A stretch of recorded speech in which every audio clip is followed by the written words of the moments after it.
Hi, welcome to the next lesson. You'll be dealing with systems, but in word problem form. So the objective is, how do we solve real-world problems involving system of equations? So you already learned 3 ways of solving a system. You learned by graphing, you learned by substitution, and you also learned by elimination. Right, so with these word problems, when you have to solve them, there are steps that you have to follow. So the first one would be you have to define each variable. So you read whatever they give you, and you have to determine what is x, what is y, or sometimes you could use other variables depending on the words, what you're looking for, and what word is associated with it. So let's say they want us to know how many cats versus how many dogs based on the word problem. Then you would have C for cats and D for dogs. But for general, it would be just X and Y. So you start off with the let statement. So I'm going to write let statement. So I'm going to put that, the let statement. And what the let statement means is that you're letting a certain variable equal whatever you're looking for. And there's usually many different types of objects that you're looking for in the word problem, and you have to define a certain variable for it. So that's the first step. The second step is to identify the 2 types of equations. So remember, we're dealing with systems, so there's 2 equations that you're going to come up with. Third, translate the verbal situation into algebraic expression. So again, you're reading and you translate it into an algebraic expression so that way you can solve. 4, decide which method of solving a system works best. Remember, you can use either substitution or elimination. And then 5th step, solve for each variable. Alright, so we're going to use these steps in order to do the examples that I will show you. Okay, so I'll make this bigger. Alright, so the first example. The admission fee at a small fair is $1.50 for children and $4 for adults. On a certain day, 2,200 people enter the fair and $5,050 is collected. How many children and adults attended? Alright, so the first thing you would do is first read it, see what's going on, read it again, and then pick out the information that they gave you. So they said that the admission fee at a small fair is $1.50 for children and $4 for adults. Alright, so I'm going to put C for children, and then for the adults I'm going to put A. I'm going to use another color. And they said $4 for adults. And then for the children, it's $1.50. So I'm going to circle that one, and it's for children. Alright, so that is based on the cost. So they said that on a certain day, 2,200 people enter the fair. We don't know how many, and those people are adults and children. We don't know how many adults came in. We don't know how many children came in. But we know that when you combine those two, there was 2,200 of them. And then what was collected was 50-50. So we need to know how much did they have for admission fee for the adults, like how many adults were there, and then multiply that by the 4, and then how many children were there, and multiply by 150. But those two have to combine to 50-50 as collected. All right. So I'm going to use another color for that. So there was 2,200 people, and then 50-50 was collected. All right. So now we need to determine the variables. So far we know we're looking for adults and we're looking for the children. So that is where the let statement comes into play. So let C equals children and let A equal adults. The second step would be to translate. So you know there's going to be two equations, and we need to translate whatever was given into an algebraic expression. So that said A and C equal 2,200 people. So A plus C, that's mean how many adults came in? We don't know. How many children came in? We don't know. But we know that when you add them all up, there was 2,200 of them. That's the amount of people. Then, with the amount collected, we know that the total was 50-50, and we know that the fee for children was $1.50, and the fee for adults is $4. But we don't know how many adults paid, we don't know how many children paid, but we know that to combine them all gave you 50-50. So that's why you have 150 times C plus the fee for adults, which was $4 per adult, together equal 50-50. So there, we have our two equations. Now the next step is to solve for both of them. Solve for solve for children, solve for adults. How many children were there? How many adults were there at that fair? So just like you did when we were doing systems, figure out which system works best in order to solve this. Looking at this, I would choose substitution. So with substitution, the first thing I need to do is I would have to turn one of the equation, I took the purple one and set it equal either to C or A. So I set it equal to A, and that A equaled 2,200 minus C. So that means wherever there's an A in the equation, I'll put this over here, wherever there's a wherever there's an A in the equation, I'm going to plug it into the other equation. Remember the one that says amount collected? So I'm plugging A into that equation.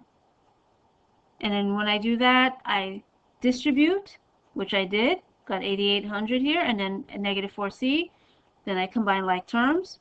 So I combined in the 150C and then minus 4C, which can be negative 2.5C. And then I'm moving the 8,800 to the other side by subtracting. And then divide to negative 2.5. And then I got C to equal 1,500 kids. So then I know that there were 1,500 kids that went to the fair. Now I need to know the adults. So this is where I would go back and choose one of the equations. And seeing how I'm looking at the simplest equation, which is the purple one, I'm going to use that to find out how many adults went to that fair. So I took that, plugged in what I found for C, which was 1,500, and then I subtracted on both sides to find A, and that means there were 700 adults. So if I can make this, oops, let me go back to making the full screen, and then go into this one. So basically, I just followed all the steps in order to get from the word problem, translating it, getting the two equations, choosing which system I was going to choose to solve, and then finding both of my unknown variables, which was A adults and C children. So it's like a lot of steps that's involved. But basically everything you did when you were doing substitution, solving systems with substitution or elimination, now we're just using it, applying it when it's dealing with word problems. All right, so just to recap, we're going to do more example of this, but just to recap, read the word problem once just to see what's going on. Second time around, read it again to pick out the information that is given. And then the first, do a let statement. Figure out what's the two variables that you're looking for. And you can always go with X and Y, but if it's just clear cut, like in this example where children, you're looking for children, you're looking for adults, you can use C and A. So that way you know what you're looking for and it's connected. Then you translate whatever was given into an algebraic expression. So that way you remember you have two. With systems, there's always two. Once you have the two equations, then you choose the system that you're going to choose. Will I choose substitution? Will I choose elimination? And you have to, it's based on how the equations are set up, which will tell you which one you're going to use. I mean, I chose substitution, but if you wanted to do elimination, that would be fine. As long as everything is done correctly, you would still end up with the same results that I got on the screen. But usually it's based on which one is the best and most effective in order to get to your answer quicker. So once you choose the correct system, then for this one it was substitution. Set one of the equations equal to one of the variables, plug it into the other one, distribute, simplify like terms together, and come to your answer for the first one. And whatever you have for the first variable, plug into one of the equations to find the other variable. And that's how you solve systems with word problems. All right, so let's go on to another one. I'll make this one bigger. So it says a test has 20 questions worth 100 points. The test consists of true and false questions worth 3 points each, and multiple choice questions worth 11 points each. How many multiple choice questions are on the test? All right, so we read it. We see that the test has 20 questions. So I'm going to note that. So there are 20 questions, and it's worth 100 points. And these questions consist of two types. We have true and false questions.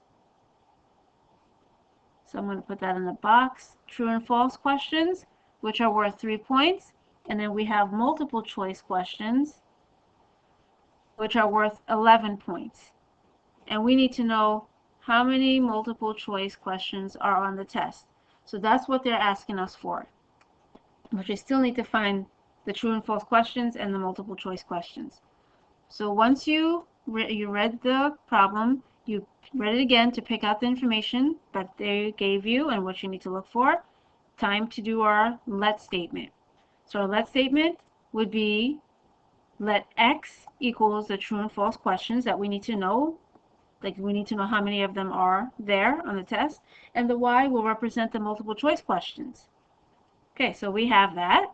Now we need to translate what is given to us. So we know the test has 20 questions. Do we know how many true and false questions there are? No. Do we know how many multiple choice? No. But we know that when we combine those in the test, they come up to 20 questions. All right, so then we know that our first equation will be x plus y equals 100. I mean, sorry, not 100, 20. That was my bad. So 20 questions. So this is the amount of questions that are on the test. That it combines the true and false questions and the multiple choice. Now we need a second equation. They said that the test is worth 100 points. Okay, so the true and false each are 3 points, and the multiple choice questions are 11 points. So when we do our equation with that, it's going to be 3x, so 3 points each for the true and false, plus 11 points each for the multiple choice. When you add them together, you need to find out how many questions there are, and you put them all together, then it'll give you 100 points. So that's the amount of points. So we got our two equations. Now we ask ourselves, which system I'm going to use in order to, method system I'm going to use in order to solve. Looking at this, I'm going to choose substitution. I mean, I could easily use elimination, but seeing how I can take one of the equations, which is simple, the x plus y equals 20, I could turn it into y equals whatever, or x equals whatever. And I chose to do y equals 20 minus x. So I just set everything to one side and have y by itself. So now, taking what I've converted, wherever there's a y, I'm going to plug it into the orange equation, the one that says the amount of points. So here, wherever there was a y, I plugged it in. It was 20 minus x. I distributed, I combined my terms, I simplified, and I had 15 true or false questions that represent X. All right, so let's go back to what they were asking us for. Oops. They asked us how many multiple choice questions there were in the test. We need to find Y. So we already found the true and false. Now we need to take the X and plug it into the other equation. You could choose whichever one that you want to work with. So I chose the X plus Y equals 20. I plugged in my X, which was 15, and then solved for Y, and I got 5 multiple choice questions as my end results. So since they asked us how many multiple choice questions there were on the test, then your answer would be 5 multiple choice questions. So again, you got to pay attention to these type of questions because you're going to have to do all of the steps, solve for both variables, but pay attention to what they asked you for. The last thing they said was how many multiple choice questions were on the test. So if you were to give me the wrong answer, like they said 15, that 15 represents a true and false, not the multiple choice. So this is where you need to do your let statement, determine which variable will have which object, and then keep it consistent, keep it labeled, keep it neat and organized, so when you get to the end result and whatever they ask you for, you'll know which one to choose for your final answer. So you got to be careful with this. All right, let's do another one. So it says Anna is responsible for buying a week's supply of food and medication for the dogs and cats at local shelter. The food and medication for each dog costs twice as much as those supplied for the cat. She needs to feed 164 cats and 24 dogs. Her budget is $4,240. How much can Anna spend on each dog for food and medication? So we're looking for the end result is a dog for each dog for food and medication. All right, so there was a lot that was going on in this problem, but we're going to have to break it down. So let me use this. Okay, so we know that Anna is responsible for buying supplies, okay, blah, blah, blah. It's food and medication for the dogs and cats. So now they said that for the food and medication for each dog costs twice as much for the supplies for the cat. So we know that whatever the food and medication cost is for the dog, it's going to equal twice as much for the cat. And then they said that she has 164 cats to feed and 24 dogs to feed. So I'm going to put that. So we have 164 cats and 24 dogs. But we don't know how many supplies she needs for each of them. So that's what we need to know. But we know her budget is for why don't we keep on switching that? 4,240 or 4,240, whichever way you would say it. So this would be for the cost. All right. So now this is a little bit challenging, so just follow through. So we know for the first equation, it says that each dog costs, the food and medication for the dog costs twice as much as the cat. So we know that we're going to we need to do our let statement. So let D equal the cost for the dogs, so that's for the food and medication, and C for the cost of the cats. All right, so we've got D and C. So for the D dog, the cost is twice as much for the cat. So D costs twice as much. So then that means we're going to have D equals 2C. Because whatever the cost is for the dog, it's twice as much based on how many for the cat. So we got the first equation. Now the second one, they talked about the budget. So now we need to know how much food and medication did she get for the dogs and how much did she get for the cats. But all of it's going to equal 4,240. So then our second equation will be 164, because we know there's 164 cats, times the cost for each supply for them, plus 24 times D, which will be, there's 24 dogs, and the cost times the cost for the food and medication for the dogs. And then when you add them up, it's going to give you 4240. So now we got our two equations.